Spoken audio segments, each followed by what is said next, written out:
Yep, that's me. You're probably wondering how I ended up in this situation.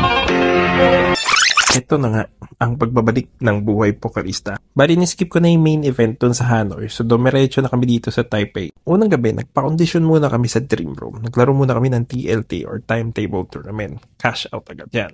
Next day, nilaro namin yung 3 million guaranteed tournament nila. Opening event to ng GOP or Gods of Poker. Ayun, napaboran tayo. So, first buy-in, Nice. day 2 kagad. Siyempre, re-reward na natin yung sarili natin. Kakain tayo ng masarap. Then, day 2, in the money, lakad muna tayo matatag. Kaso, in the money lang. Kaya yun na rin yung premium ginamit ko pang register ng Titan stock. Wow. 3 million Taiwan dollar guaranteed din to. Maganda yung value para sa buy-in. Maganda yung structure. Isang buy-in lang din tayo. Nakapasok ka agad. Kinabukasan, day 2, tayo yung shortest stock. So, maraming flip yung kailangan natin panalo dito. Pagka FT, nag-good run tayo. Tapos nakuha natin yung Spartan Trophy plus 1.4 Taiwan dollars. Pagkatapos ng final table namin, nag-register ako ng PLO Turbo Bounty Tournament. Nakakuha ulit tayo ng isang trophy.